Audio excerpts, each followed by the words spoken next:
Bonjour Mathilde. Ferme la porte, j'ai froid. Pour entrer, je n'ai eu qu'à pousser la grille. J'ai traversé le parc et je suis monté au premier jusqu'à ta chambre sans que personne ne m'ait demandé ce que je voulais. Il n'y a donc pas de domestique? Belle lurette que je n'en ai plus. Des fainéantes ou des voleuses, je suis bien plus tranquille sans personne. Mais dans cette maison isolée au fond de Bougival, ce n'est pas prudent. What? J'ai une femme de ménage qui me fait mes courses le matin, le reste du temps. Mes souvenirs me tiennent compagnie.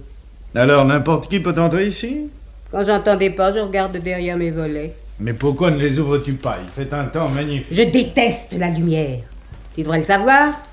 Un jour, tu m'as traité de vieille chouette. Et puis, qu'est-ce que ça sent dans cette chambre? Le papier d'Arménie. Ah, tu te mets à brûler des cochonneries pareilles, maintenant. Ça me donne mal à la tête. J'adore ça. Et Kiki, où est-il? Tu l'as pas vu? Il dort devant le feu. Regarde-le. Il est aussi frileux que moi. Dis-lui bonjour. Eh ben, mon chien. Alors, on fait pas la fête à son maître? Caresse-le. Bonjour, mon Kiki. Oh. Ah, il est bien mort et je l'ai fait empailler. Tu avoueras qu'ils me l'ont bien réussi. Moi aussi, quand je serai morte, tu me feras empailler. Tu te trouves drôle. Dis-moi, Kiki, de quoi tu m'as? De chagrin. Il s'ennuyait de toi. Mais tu aurais pu me l'écrire, je serais venu le prendre. De quel droit? C'est moi qui l'ai acheté. Il avait une préférence pour toi. Tu vois que ça ne lui a pas porté bonheur. Décidément, tu n'as pas changé. Je peux ouvrir les volets? Non. Mais c'est irrespirable ici, on se croirait dans un caveau. De vieille momie. La momie, c'est moi. Mais dis donc, Mathilde, mais tu es en grand deuil? Oui, Et de qui? de toi. Qu'est-ce que tu dis? Je t'ai perdu il y a 13 mois. La plaisanterie est de mauvais goût. Et toi, quand tu m'as quitté, c'était de bon goût? On ne porte pas le deuil d'une personne vivante. Mais pour moi, mon chéri, tu es mort. J'ai ton cadavre dans mon cœur. Mathilde, réveille-toi, secoue-toi. Ouvre tes fenêtres, regarde le soleil, respire l'air pur, sinon tu vas devenir... Folle. Mais mon chéri, c'est déjà fait. Ma pauvre Mathilde. Assieds-toi. Attention. Attention, n'écrase pas le chien. T'as reçu ma lettre? Il faut croire puisque je t'attendais. Alors, Alors, non. voyons, réfléchis. C'est tout réfléchi. Tu es à moi, je te garde. Comme Kiki. Exactement. Comme tes vieux cartons à chapeau et tes falbalas d'une autre époque. Oui. Veux-tu que pendant 5 minutes, nous parlions sérieusement? Tu crois donc que je plaisante? Écoute, Mathilde, rappelle-toi. Tu sais que je t'ai beaucoup aimé. Non. Tu as épousé mon compte en banque. Ça n'a aucun rapport. Allons. Mais c'était normal. J'avais 15 ans de plus que toi. J'étais laide à faire peur, mais riche. Très riche. Et prête à tout pour me payer un beau garçon. Tu étais pauvre, tu t'es laissé acheter. Il ne fallait peut-être pas. D'ailleurs, je ne t'ai pas pris en traître. Je t'ai prévenu que j'avais un solide instinct de la propriété et que si jamais un jour tu voulais me quitter, la chaîne qui t'attachait à moi était incassable. Tu as abandonné le toit conjugal, soit. Quant à divorcer, nous deux, jamais. Mathilde. Non. Veux-tu de l'argent? Et qu'est-ce que j'en ferais, grand Dieu? Et puis quoi? Tu voudrais que la fortune que tu as acquise en employant mes capitaux serve aujourd'hui à te libérer de moi? Non. Garde ton argent, mon petit. Tu l'as gagné par ton travail. Je t'ai aidé à devenir un grand homme d'affaires. Bravo. Mais dis-toi bien que pour moi, tu es aussi pauvre qu'avant. Car moi, on ne m'achète pas. Mais tu devrais te rendre compte que je n'ai que 45 ans et que depuis notre mariage, c'est toi qui as changé affreusement. Affreusement, c'est le mot. Je suis devenue vieille. Mais non seulement vieille, mais acariâtre, maniaque, égoïste. T'ai-je empêché de prendre des maîtresses? Non, mais aujourd'hui, il ne s'agit plus de ça. Si je me suis résigné à venir jusqu'ici, c'est que pour moi, la chose est grave, très grave. Voyons ça. J'aime une femme. Ton premier amour? Oui. Enfin. Jolie? Mieux que ça, Jeune. naturellement. Et tous les deux. Ça y est? Non. Elle ne veut pas? C'est une fille très sérieuse, elle ne sera à moi que si je l'épouse. Offre-lui de l'argent. Ce serait une insulte qu'elle ne me pardonnerait pas. Elle est riche? Sans un sou. Alors laisse traîner ton carnet de chèques et sois patient. Je te dis que ce n'est pas une femme comme les autres. Et Il y a longtemps que tu lui fais la cour? Oui, mais maintenant, il y a plus d'une minute à perdre. Allons donc. Quelqu'un veut l'épouser. Et comme le mariage tente toutes les filles, si ce n'est pas toi, ce sera l'autre. Ce sera moi. Non! Mais enfin, Mathilde, qu'est-ce que tu espères? Enfin, tu t'imagines tout de même pas que je vais reprendre la vie conjugale. Je suis encore jeune, moi. Enfin, tu me vois m'enterrer vivant à tes côtés. Je ne te le demande pas. Alors? Alors, rien. Tu vois sur la cheminée cette petite photographie? Elle a été prise le lendemain de notre mariage. Nous nous regardons en souriant et nous avons l'air heureux. 10 fois par jour, je me répète cette photo et je me persuade que rien n'est changé. D'ailleurs, rien n'est changé puisque jusqu'à ma mort, tu resteras mon mari. Tu sais pourtant que je te déteste. Oui, mais ta haine te force à penser à moi. Seule ton indifférence me ferait du mal. Mathilde, mon bonheur est en jeu, je t'en supplie. Tu vois, je ne crains pas de m'humilier. La femme dont je t'ai parlé, si tu me la refuses, je suis capable d'en crever. Pauvre Robert, va. Avec les femmes, tu n'as toujours été qu'un pauvre type. Tes maîtresses, tu les payais. Et pour avoir celle-là, voilà maintenant que tu te traînes à mes genoux. Mais tu es grotesque, mon pauvre ami. Si tes ouvriers te voyaient... Ah, il est joli, le meneur d'hommes. Et si je t'étranglais? Mourir de ta main, ce serait inespéré. Tu es folle, alliée. Parce que je t'aime. Finissons-en, j'ai plus de temps à perdre avec une cinglée. Tu vas immédiatement me signer ce papier-là. Qu'est-ce que c'est? Lis. Je suis d'accord avec mon mari, Robert Moissac, pour divorcer à nos torts réciproques. Je le prie de bien vouloir effectuer toute démarche et formalité nécessaires. Je ne signerai pas ça! Mais si, Mathilde, mais si, crois-moi. La nuit porte conseil. Dès demain matin, tu me signeras ce papier et tu me l'enverras par la poste. Maintenant, écoute-moi bien. Si dans 2 jours je n'ai rien su, je me vengerai effroyablement. Tu viens de faire de moi un homme capable du pire. Bonsoir.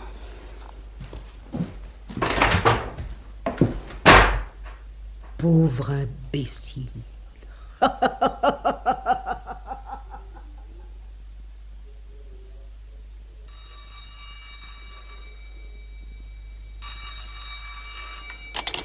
Allô?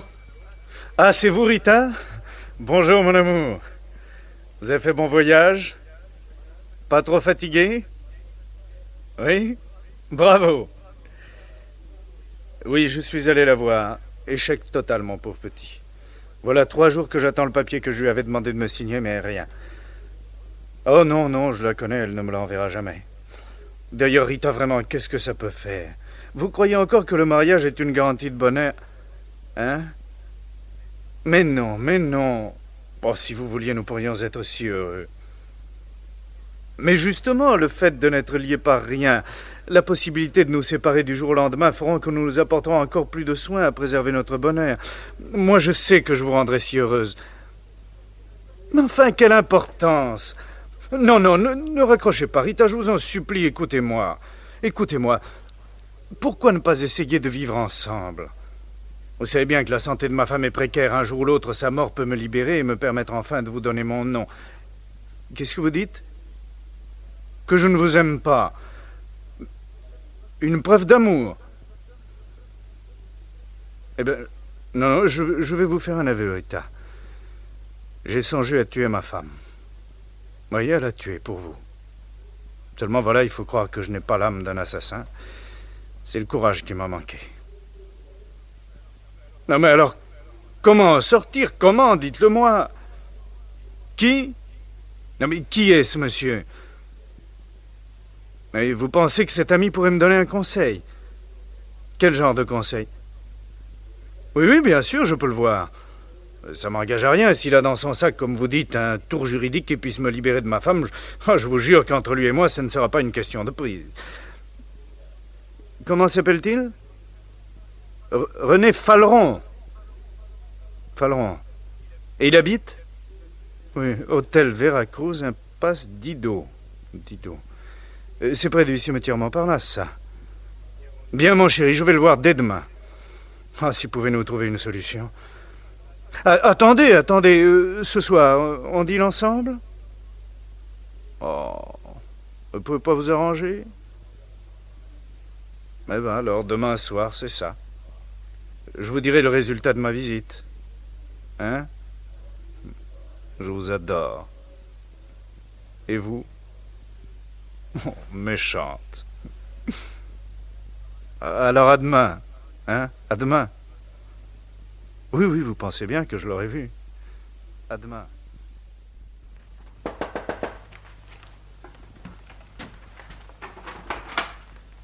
Monsieur Falleron? C'est moi. Vous êtes Monsieur Moissac? Oui. Entrez. Je demande pas de vous mettre dans le fauteuil puisqu'il n'y en a pas. Asseyez-vous sur le lit. Je vous dirais bien sur la chaise, mais elle n'est pas solide. Dame, ici, c'est pas un palace, hein? Je serai très bien sur le lit, merci. Vous connaissez Rita depuis longtemps, monsieur Falleron?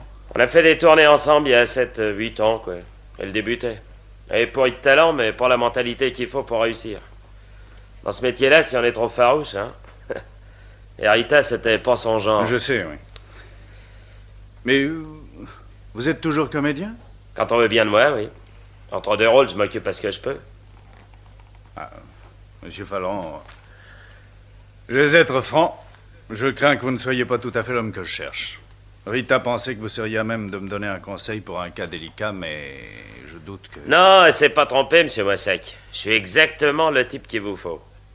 Quoi, vous êtes au courant? Eh, Rita m'a téléphoné, je vous dis tout de suite. Votre histoire peut très bien s'arranger. Ah. Vous me faites plaisir, mais de quelle façon? Si votre femme mourait, vous pourriez épouser Rita. Naturellement. Mais quoiqu'elle ait beaucoup changé, je ne vois pas du tout ma femme à l'article de la mort. Et si j'y donnais un sérieux coup de pouce? Je ne vous comprends pas. Vous comprenez si bien qu'il n'y a pas longtemps, vous-même avez eu l'idée de la tuer, votre femme. Bon, voilà, elle n'est pas assassin qui veut, hein. Puis au fond, pour avoir du travail bien fait, il faudrait mieux le confier à un spécialiste. Et... vous seriez ce spécialiste? Oui, monsieur. Monsieur... Mais restez donc assis, allons. Puis écoutez-moi. Vous êtes dans les affaires. Quand vous voulez réussir un coup de bourse, vous vous demandez pas qui vous allez ruiner par la même occasion. Si on vous amenait vos futures victimes, vous hésiteriez peut-être. Eh bien, dans l'affaire qui vous intéresse, imaginez-vous que la victime, vous la connaissez pas. Mais c'est ma femme. Rayez-la de votre mémoire. Et moi, je l'arrête des vivants. Mais monsieur... Allons, quoi, faudrait savoir si vous voulez. Vous voulez épouser Rita, oui ou non? Oui, bien sûr. Alors, exécution. Oh, pas si fort. Si on vous entendait, oui. Non, il n'y a pas de danger. On est au bout du couloir et dans la chambre à côté, il n'y a qu'un vieux savant au milieu de ses bouquins. Il a autre chose à faire qu'à coller l'oreille au mur, le pauvre homme. Alors? Alors? Ça demande réflexion. À votre aise. En tout cas, moi, je peux vous dire une chose. Si vous hésitez, Rita, elle, hésitera pas. Elle n'a pas de temps à perdre. Vous savez qu'elle a un gars qui lui court après. Eh ben, elle se marie avec lui, puis on n'en parle plus. Je sais, oui, oui, je sais. Mais quelles seraient vos conditions? Une brique. Vous dites? 500 000 avant le travail et 500 000 tout de suite après. C'est pas donné. La liberté, voyons, ça n'a pas de prix. Mais dites-moi, Rita est au courant de la proposition que vous me faites? Vous êtes fou. Vous vous adressez à moi parce qu'elle sait que j'ai 50 idées pour une, c'est tout. Un jour, elle apprendra comme tout le monde que Mme Moissac a été tuée par un cambrioleur, et puis voilà. Oui, bien sûr. Allez, votre femme, où elle habite? À Bougival. Oui. Des Marronniers. Numéro? 8. Pour quel jour voulez-vous que je vous fasse ça? Écoutez, monsieur Falleron. Oh, mais appelez-moi René, puis expliquez-moi comment se présente la villa. Allez, parce que je pense que c'est une villa qu'elle habite. Oui. La maison est entourée d'un jardin? Oui. Oh, ma petite Margot. Depuis hier, je ne fais que trembler. Regardez mes mains, on dirait que j'ai la maladie de Parkinson. Mais qu'est-ce qu'il y a, madame? Vous êtes la seule amie qui me reste. C'est si gentil à vous de venir me voir encore de temps en temps. Enfin, c'est bien naturel. Mais dites-moi ce que vous avez. Margot, j'ai peur. Peur de quoi? Figurez-vous qu'hier matin, j'ai reçu une lettre. De qui? Mais vous allez le savoir, écoutez ça. Madame, je suis un vieux philosophe qui habite dans un hôtel des environs du cimetière Montparnasse. Hier, sans le vouloir, j'ai entendu une conversation dans la chambre proche de la mienne. Un inconnu est venu demander à mon voisin de vous assassiner. Non! Le crime doit avoir lieu vendredi prochain à minuit, où que vous soyez. Je cite leurs propres termes. Prenez vos précautions, je vous en supplie. Faites de cette lettre l'usage qui vous semblera bon. Quant à moi, je ne veux pas prévenir la police, car j'ai horreur qu'on me dérange. Veuillez agréer, madame, etc., etc. Signé Alexandre Plantin. Ah, ça... Enfin, c'est peut-être une blague. Oui, j'ai cru aussi, mais ce matin, j'ai reçu une deuxième lettre de ce monsieur Plantin. Ah, tenez, lisez. Oui. Madame, cette nuit, j'ai pensé que peut-être au reçu de ma lettre, vous croiriez à une mauvaise plaisanterie. Les précautions que je vous supplie de prendre sont entièrement justifiées. J'en fais le serment. On veut vous assassiner vendredi soir à minuit, et où que vous soyez, Dieu vous garde, madame, et croyez... C'est insensé. Pourtant, personne n'a de raison de vous en vouloir. Si. Mon mari. Monsieur Moissac? Oui. Allons donc. Vous ne lui avez jamais fait de mal. Il est venu me voir l'autre jour. Ah? Il m'a demandé de divorcer pour épouser une fille dont il est follement amoureux, paraît-il. Et vous avez refusé? Oui. J'ai suffisamment connu Monsieur Moissac quand il vivait avec vous pour être sûr qu'un refus de ce genre ne pourrait pas le pousser jusqu'à... Il m'a menacé. Sur le coup de la colère, peut-être. Mais il n'en pensait pas un mot. Ah. Ou alors il s'amuse à vous faire peur pour vous amener à composition. Voilà. Et encore, c'est indigne de lui. Mais si ce n'est pas lui, alors qui? Enfin, de toute façon, il faut prévenir la police. Ah, je n'aime pas ces gens-là. Les journalistes tournent autour d'eux. Je suis une de la Ferronnière, ne l'oubliez pas. Si tout cela s'ébruitait... Vous n'allez tout de même pas admettre qu'on vous tue vendredi soir à minuit sans avoir fait quoi que ce soit pour vous défendre. Évidemment. Et si vous vous adressiez à un détective privé? Je n'en connais pas. Écoutez, avant de divorcer, j'ai fait suivre Jacques par un garçon qui a été longtemps dans la police. Oui. Il a l'habitude de ce genre de choses et il est très discret. Vous pourriez peut-être lui demander un conseil. Vous croyez? À lui ou à un autre, mais enfin faites quelque chose. Je ne veux pas mourir, Margot, je ne veux pas mourir. Allons, Madame Moissac, secouez-vous. Oui. Oui. Comment s'appelle-t-il, votre policier? Bédaride. C'est un méridional? Oui. Vous avez son adresse? Je dois encore l'avoir quelque part, là, dans un carnet. Oui. Attendez que je regarde. Voyons. Bédaride. B. Voilà. 27 bis rue Marcadet, 3e étage. Voulez-vous que nous allions le voir ensemble? Oh, j'irai bien toute seule. Mais vous croyez que ce méridional est en mesure de me défendre? Ah, ça, j'en suis sûre. Oui. C'est un brave homme, et c'est aussi un homme brave. Alors j'irai demain. Voilà. Foi de Bédaride, madame. Des affaires comme la vôtre, j'en ai au moins une par semaine. Ça a souvent l'air d'une galéjade, mais quelquefois ça finit très mal. Oh mon Dieu! Pour l'assassin. Je lui laisse pas le temps de commettre son crime et je le cueille comme une fleur avant. Ma spécialité, c'est d'empêcher. Oh, alors j'ai bien fait de venir vous voir. Dites-moi, madame Moissac, à part ces 2 lettres, vous n'avez pas reçu d'autres? Non, 2 en tout. Et votre mari, vous a-t-il à nouveau donné signe de vie? Silence total. Vous avez le téléphone? Oui. Pas de communication inquiétante? Aucune. Bon. Vendredi minuit. Oui. Oui. Supposons que je retrouve ce monsieur Plantin dans son hôtel de Montparnasse. Il pourra me donner quelques détails complémentaires et le patron me communiquera la fiche du futur assassin. Et si cet individu est chez lui, vous l'arrêtez? Et là, comment vous y allez, vous? On n'arrête pas les gens comme ça, non? Il faut le laisser faire. Le prendre sur le fait. Et alors là, je vous jure que je ne le raterai pas. Hein. Mais avant, il ne m'aura peut-être pas raté, lui non plus. Si je partais en voyage... Non, ce serait de la dernière imprudence. En voiture, en chemin de fer ou dans un hôtel inconnu, les coups peuvent venir de n'importe quel côté. Tandis que chez vous, dans un endroit bien choisi, on peut réduire les risques d'attaque au minimum. Voyons, vous habitez, m'avez-vous dit, une maison d'1 étage au milieu d'un parc. Oui, monsieur. Oui. D'habitude, à minuit, vous vous trouvez où? Je suis couchée depuis longtemps. Oui. Où est votre chambre? Au premier. Au premier. Comment y parvient-on? Soyez précise, c'est très important. On monte l'escalier. Oui. Et quand on arrive au premier, la porte à gauche ouvre sur un boudoir qu'il faut traverser pour pénétrer dans ma chambre. Dans votre chambre. Et cette chambre, elle donne sur d'autres pièces encore? Uniquement sur la salle de bain. Sa salle de bain. Et cette salle de bain est accessible par le palier? Ah non. Non, pour y aller, il faut passer par ma chambre. Ah, bien. Il y a des volets aux fenêtres. Oui, partout. Des volets en fer. Des volets en fer. Vous avez des balcons? Aucun. Alors, de sorte que si nous fermons soigneusement tous les volets, personne ne peut pénétrer du dehors dans votre chambre. Non, non, pour y entrer, il faut passer par le boudoir. Oui.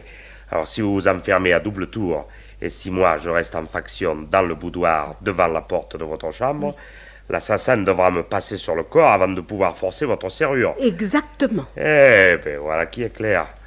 Vous avez des domestiques? Non, aucun. Alors, dans ces conditions, chère madame, je peux vous dire que vendredi à minuit, il ne vous arrivera rien. Mais vous, monsieur Bédaride? Ah, dame, s'il y a un coup de couteau à recevoir, il sera pour moi. Oh. Non, rassurez-vous, au moment où il faut, je sais me servir d'un revolver. Ah, tant mieux. Puis-je aller tout de suite à Bougival avec vous? Ah, si vous voulez. Parce que je vais étudier les lieux dans leurs moindres détails. Faut jamais rien laisser au hasard. Nous allons tendre nos filets de telle sorte que votre assassin ne sortira pas de la souricière. Parce que lui faire rater son coup, c'est bien. Mais lui mettre le grappin dessus pour l'empêcher de recommencer, eh ben, c'est mieux, hein? Oui, et vous croyez réussir, monsieur Bédaride? Je suis peut-être méridional, madame. Mais croyez-moi, je n'ai rien de tartarin. Voyons mon par-dessus. Mon chapeau. Voilà, je suis prêt. Si vous voulez passer, madame. Pardon, Je vous en prie. Alors, Madame Moissac, vous avez vu Monsieur Bédaride? Oui, ma petite Margot. J'ai remis ma vie entre ses mains. Bravo. Mais je crains que pour ce pauvre homme, la tâche soit bien difficile. Oh, vous pouvez lui faire confiance. Allez, c'est un vieux routier. Oui, en tout cas, c'est la conscience même. Il est venu ici et il a inspecté la maison jusque dans ses moindres détails. Oui, maintenant, il sait exactement ce qu'il veut faire. Écoutez, quelqu'un marche dans le parc. Qui est-ce? Regardez à travers les volets.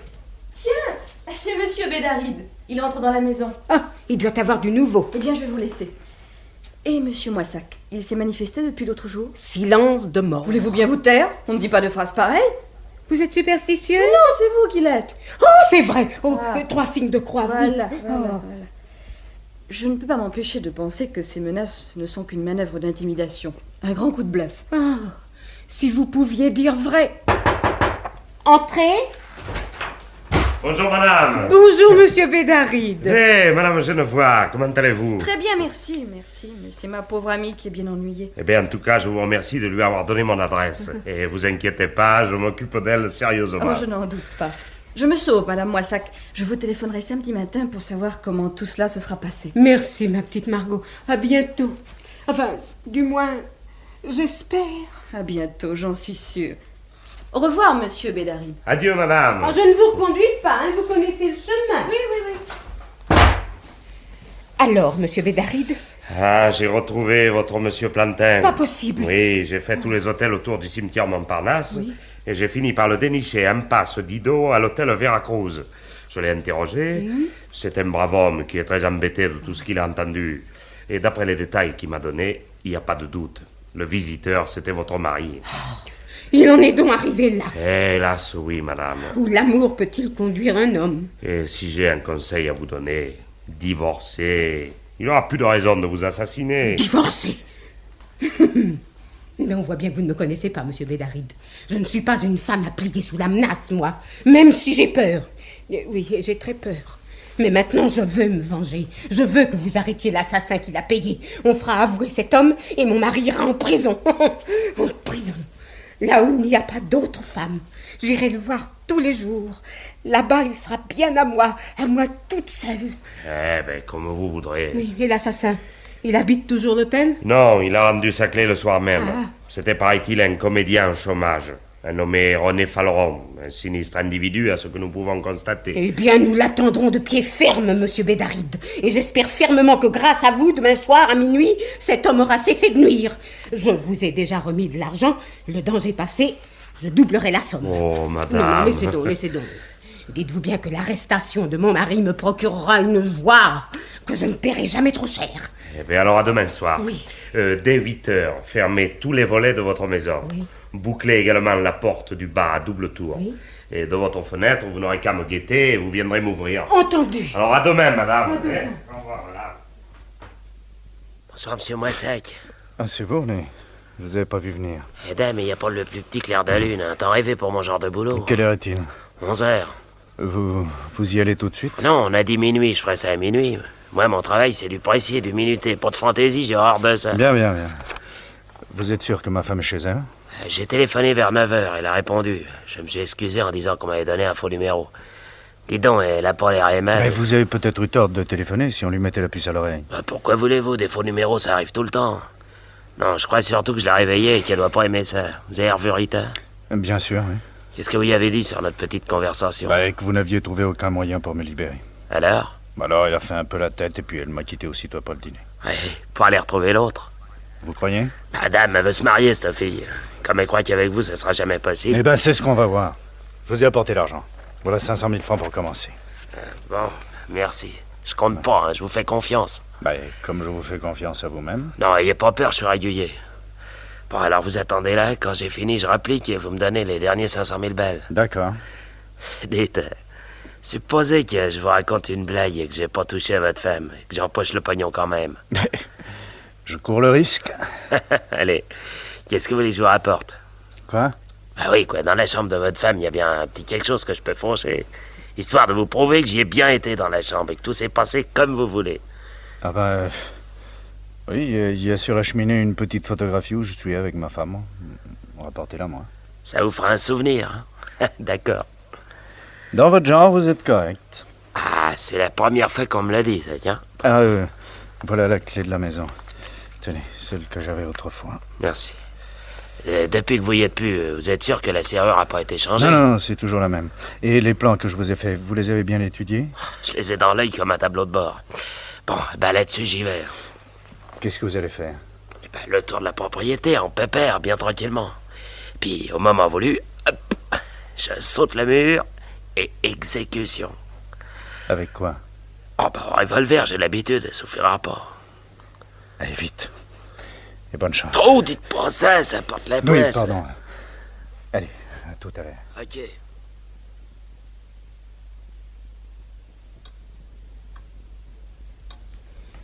Quelle heure est-il, monsieur Bédaride? Minuit moins de 5, madame. Mes jambes ne peuvent plus me porter. Eh bien, asseyez-vous. Tenez là, dans le fauteuil, là, vous serez très bien. Merci. Regardez mes mains comme elles tremblent. Mais calmez-vous, puisque je vous dis que toutes nos précautions sont prises. Mais c'est plus fort que moi. Mais voyons, tous les volets sont fermés. Je les ai vérifiés les uns après les autres. Oui. Dans la salle de bain, rien à signaler. Oui. Ici, nous avons visité l'armoire, les 2 placards. Sous le lit, il n'y a personne. Quant à la cheminée, vous avez fait du feu toute la journée. C'est pas par là que l'assassin descendra. Oui, à moins que ce ne soit le diable. Le diable? Ça m'étonnerait tout de même. Et voilà, je crois que c'est le moment de nous séparer. Hein? Bien, tenez, prenez ces 2 revolvers, un dans chaque main. Oui. Vous savez tirer, hein? Autrefois, je tirais au pistolet avec mon père. Eh bien, c'est parfait. Et maintenant, vous allez vous enfermer à double tour de l'intérieur, hein? De l'intérieur, surtout. Oui. Et vous laisserez la clé dans la serrure. Oui. Comme ça, si j'étais tué, l'assassin aura encore pas mal de travail avant d'arriver jusqu'à vous. Et s'il parvenait à défoncer la porte, n'hésitez pas à tirer dessus. Oui. Vous êtes en état de légitime défense. Est-ce que j'éteins la lumière? Eh bien, naturellement, voyons. S'il y avait de l'imprévu, qu'au moins vous ne serviez pas de cible. Et vous, dans le boudoir, monsieur Bédaride, vous allez éteindre aussi? Vous pensez, je suis pas fou, moi. Obscurité totale. C'est la première des précautions. Oui. Je vais rester tranquillement devant votre porte à écouter la pendule. Oui. Et quand minuit sonnera, j'aime mieux vous dire que j'aurai le doigt sur la gâchette. Allez, vite, enfermez-vous. Hein? Oui. Porte. Tournez la clé. Ah, parfait. Quelle heure est-il? Il est minuit moins 1. Vous avez éteint? Oui, chut. Monsieur Bédaride. Oui. Vous êtes toujours là? Mais naturellement, voyons. Chut.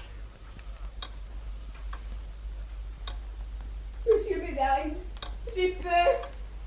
J'ai peur.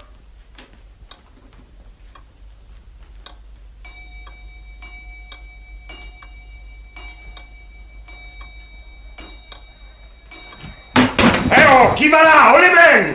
Oh, nom de Dieu! Oh, non, qui est là, je demande? Alors! Aïe! Ah, le salaud, je l'ai eu, je crois. Ça y est, mais qu'est-ce que c'est ça? Mais vous me lâchez, vous? Mais lâchez-moi! Allumez l'électricité! Allez vite! Oh, mais me fait qui êtes-vous? Police! Police, eh ben moi aussi police. Demandez à Madame Moissac. Madame Moissac, vous pouvez sortir, il n'y a plus de danger. Oh, monsieur le commissaire, et qu'est-ce que vous faites? Mais vous arrêtez monsieur Bédaride? Ah, c'est vous le détective privé? Mais naturellement, vous êtes plutôt brutal, vous, hein? Excusez-moi, dans l'obscurité, on vous avait pris pour l'assassin. Ah, alors quoi, Madame Moissac? Vous aviez alerté aussi la police? Oui, monsieur Bédaride. Oh, me faire ça à moi? Vous n'aviez pas confiance? Mais bien sûr que si, monsieur Bédaride, mais au dernier moment, j'ai pensé qu'en cas de difficulté, ce serait bien que des inspecteurs soient là pour vous prêter main forte. Peut-être même pour vous sauver la vie. Oui, en fait de me sauver la vie, me passer à tabac, moi, hein? Excusez-nous. Mais alors, dites-moi, l'assassin, où est-il passé? Eh ben, où est-il passé? Moi, j'ai tiré sur lui, je l'ai sûrement touché. Il a poussé un cri, et puis après, moi, je sais plus où vous êtes mis à trois pour me tomber dessus. Il n'a pas pu filer par la porte, j'étais sur le palier. Eh ben, par la fenêtre, Vous voyez bien qu'elle est fermée. Ah, la cheminée. Non, la cheminée est trop étroite pour qu'un homme s'y cache. Et puis, vous voyez bien que le tablier est baissé, alors voyons. Et alors? Alors, il s'est volatilisé comme ça. C'est tout de même pas un pur esprit. Et vous êtes sûr qu'il a pas filé par la porte? Je vous répète que j'étais devant, enfin. Ah, attendez, sous le canapé, peut-être. Non, rien du tout. Ça alors, enfin, y a pas de faux semblable. Il n'y a pas de raison. Moi, je vous dis, je l'ai touché, là. Non, vous entendez, tout ça sonne le fleuve. Bah oui, à moins qu'il y ait une trappe comme au Châtelet, mais... Non, je vois rien de rien. Eh ben, messieurs, je croyais que ces disparitions n'arrivaient que dans les romans policiers. Extraordinaire, ça. C'est la première fois que je me trouve devant un cas pareil. Quoi, qu'est-ce qui se passe? Chef, laissez-moi, Chef, on a découvert ce type-là, il faisait le guet devant la propriété. Pas du tout, je passais... Non, inspecteur, non, vous avez dit juste. Cet homme est mon mari, et il faisait le guet pendant que son complice essayait de m'assassiner. Oh, René? Ils vous ont tué? Comment? Vous connaissez ce détective privé? Quoi, il est aussi détective privé? L'inspecteur, c'est un fou, moi je connais pas ce monsieur. Taisez-vous, je vous prie. Ah, ben j'ai bien le droit. Monsieur Moissac, en regardant monsieur Bédaride, vous venez de dire avec étonnement, il est aussi détective privé. Vous lui connaissez donc une autre profession? Je vous dis, inspecteur, que cet homme ne me connaît pas. Mais moi, je le connais bien, par exemple. Mon enquête conclut à son entière culpabilité. Oui, monsieur, il a payé un gars pour assassiner sa femme, et je trouve bien dommage que ce gars-là ait filé. Vraiment, je crois rêver. Une telle ressemblance... Enfin, vous êtes sûr que vous n'êtes pas René? On est qui? René Faleron? Faleron, c'est la première fois de ma vie que j'entends ce nom-là, moi. Ah, mon Dieu! Allons bon, voilà la vieille qui se trouve mal maintenant. Allons, madame, allons, remettez-vous, voyons, remettez-vous. Qu'est-ce qui se passe? Il se passe, inspecteur, que j'ai tout compris. Vous avez bien de la veine, vous. Bédaride et René, l'assassin, ce n'est qu'une seule et même personne. Oh, mais dites donc, vous, là. Parfaitement. Je suis peut-être folle, mais pas idiote. Vous venez de vous couper, mon garçon. Qui, moi? Pourquoi dites-vous que c'est la première fois que vous entendez prononcer le nom de René Faleron, étant donné que ce nom-là, c'est vous-même qui me l'avez appris? Qu'est-ce que tu as à répondre à ça? Eh ben... Pourquoi as-tu menti? j'ai... Finissons-en. Monsieur Moissac, reconnaissez-vous dans cet homme l'assassin que vous avez payé pour tuer votre femme? Oui, inspecteur. Dis donc, mon petit René, tu sais que ça peut te mener tout droit à la guillotine.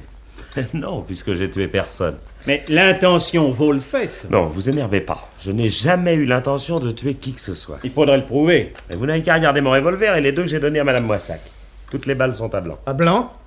Mais alors, mes 500 000 francs, salaud! Et les 300 000 que je vous ai donnés pour me défendre? Mais vous allez voir qu'ils vont regretter que ce ne soit pas des vraies balles. Oh, escroc! Oh, ben, j'aime mieux ça qu'assassin. C'est exact, chef. Toutes les balles sont à blanc. Dis donc, René, tu m'as l'air d'un drôle de petit farceur, toi. Oui, je rigole comme ça de temps en temps. Oui, avec l'argent des autres. Ça vaut mieux qu'avec leur vie. Qu'est-ce que c'est? Qu'est-ce qui se passe encore? Laissez-moi! Chef, je vous amène une femme. Qu'est-ce que c'est encore que celle-là? Margot! Rita. Marguerite! Quoi? Vous la connaissez tous? Ma petite Margot, qu'est-ce qui vous arrive? Je n'y comprends rien, madame. Je passais devant la propriété. Où alliez-vous? Je me promenais. Comme ça, par hasard. Et à une heure pareille. C'est mon droit. Ouais, te donne pas tant de mal, chérie, en effet. Chérie. Mais de quel droit l'appelez-vous chérie? Ben, c'est ma petite femme, vous n'avez pas encore compris, hein, mon amour? Garce, salaud! Oh, écoutez, ça va, vous, hein? Quand je pense, monsieur l'inspecteur, j'aimais cette femme à en crever. Elle s'est refusée à moi, elle se donnait à ce voyou. Eh oui, et lui, je l'aime. Mais alors pourquoi avoir promis de m'épouser quand je serai libre? Pourquoi vous donniez de l'argent à René, pardi? N'est-ce pas, René? Oui, naturellement. Compliment. Ah, vous formez un joli couple. Il faut comprendre, monsieur l'inspecteur. Figurez-vous que Marguerite et moi, on est des comédiens de classe. C'est pour ça d'ailleurs qu'on trouve pas d'engagement. Parce que les directeurs, eux, ils ne prennent que des minables. Enfin, pensons. Alors tous les deux, un jour, on s'est dit, puisqu'on ne peut pas exercer notre talent sur la scène, pourquoi on ne jouerait pas la comédie dans la vie? C'est ce qu'on a fait. Et croyez-moi, c'est 100 fois plus excitant. Et rémunérateur. Oui, ça aussi. Alors, voilà qu'il y a 2 ans, Margot fait la connaissance du ménage Moissac. Et avec eux, elle se met à jouer les femmes du monde. C'est d'ailleurs son emploi. Moissac lui fait la cour, et il va jusqu'à quitter sa femme dans l'espoir que Margot, qu'il appelle Rita, deviendra sa maîtresse. Et Tintin, la Marguerite, pas folle. D'abord elle-même. Et puis, il y avait à jouer un 2e acte du tonnerre. Et dire que pendant ce temps-là, cette sale petite vipère continuait à venir me voir. Pour étudier le terrain, pardi. C'est comme ça qu'elle apprend que vous ne divorcerez jamais. Alors, délicatement, sans avoir l'air de rien, elle aiguille le Moissac sur Bibi, et je me mets à composer un rôle d'assassin, mais criant de vérité. Je loue une chambre dans un hôtel crasseux, et Moissac marche à fond. D'accord, je lui promets de refroidir la vieille. La vieille? Dites donc, je n'ai que 60 ans. Je regrette, mais vous faites plus. Je continue, je continue, vous permettez, madame. C'est alors qu'après la visite de Moissac, j'invente de toutes pièces un personnage que j'appelle Plantin. Et ce Plantin écrit à madame Moissac qu'on veut l'assassiner. Margot rend visite à la pauvre femme et lui dit « Mais adressez-vous donc à un policier privé, que je vous garantis de tout premier ordre, un nommé Bédaride. » Et madame Moissac vient me voir. Alors là, messieurs, quel joli personnage j'ai pu créer. René avait l'œil torve, l'accent faubourien. Et Bédaride, lui, avait une bonne gueule et du soleil plein les lèvres. J'accepte de défendre madame Moissac. Contre qui? Contre moi-même. Ah oui, qu'il y a des moments où on rigole bien. Ensuite, je joue mes 2 personnages comme Feu Jouvet lui-même. Et ce soir, à minuit, me voilà tout seul dans le boudoir, en train de m'attendre, revolver au poing. La pendule sonne, je renverse un meuble, je tire à blanc, je fais « Ah !» je te tombe sur le poil. Oui, ça, évidemment, c'était pas prévu dans la pièce. Et alors, dis-moi, si on n'avait pas été là, qu'est-ce qui se serait passé? Je vais vous le dire, inspecteur. Il serait venu me trouver là où je l'attendais, et au vu d'une simple photographie, je lui aurais encore versé 500 000 francs. Et moi, 300 000. Et avec le fric, il se serait carapaté avec Margot, qui rôdait dans les parages. N'est-ce pas, René? Peut-être, oui. Mais dis-moi, 1 600 000 balles, ça fait de jolis petits cachets d'acteurs, ça? Pas mal, oui. L'embêtant, c'est que la pièce est ratée. On est tombé sur un four, ça arrive au meilleur. Mais dis donc, quand le public n'est pas content, on rembourse. Oh non, ça, il y a longtemps que ça se fait plus, alors. Eh ben, dans la vie, ça se fait. Allez, rends-moi le fric. Si vous y tenez. Allez, voilà. Pour une fois qu'il y avait de la recette. Laissez-moi vous dire, monsieur Bédaride, que vous êtes un très vilain monsieur. Vous devriez le remercier, au contraire, madame. Moi? Mais vous vous rendez pas compte qu'il vous a sauvé la vie? Dans son genre, c'est un malhonnête homme. Il était payé pour vous tuer. Mais c'est pourtant vrai. Vous m'avez défendu contre mon mari, monsieur Bédaride. Mais oui, madame. C'est pourtant vrai que sans vous, je serais morte. Qu'on lui rende son argent à ce Merci, pauvre homme. madame. Vite. Et je vous avais encore promis 300 000 francs. Oui. Je vous les donne tout de suite. Rien du tout. Comment? Oh. Allez, emmenez-moi tout ce joli monde au dépôt. Oh, vous embarquez aussi mon mari, j'espère. Surtout lui, madame. Oh, merci, inspecteur. Quelle joie vous me faites. Que je regrette de ne pas t'avoir tué. Non, ne l'écoutez pas, inspecteur. C'est parce que, sur le moment, il n'est pas content. Mais j'irai te voir tous les jours à la prison, mon chéri. Tu vas voir comme on va être heureux. Oh, mais j'y pense. Tu vas peut-être avoir froid là-bas. Attends, mon chéri, attends. Tu as laissé ici un vieux chandail. Je vais aller te le chercher. Et puis des vieilles chaussettes de laine. Elles sont pleines de trous, mais ça ne fait rien, Kiki, viens vite que je te raconte. Viens vite, mon Kiki, viens vite. Oh, mon Kiki, viens, mon Kiki.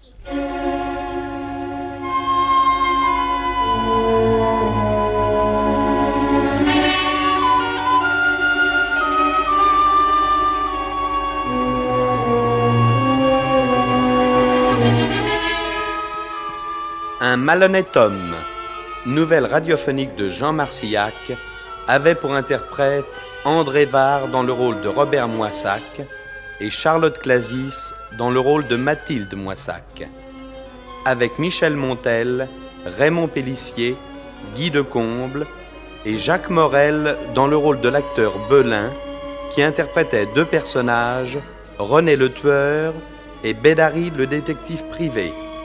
Bruitage Gabriel de Rivage. Prise de son Noël Barbet. Opérateur Charles Marié.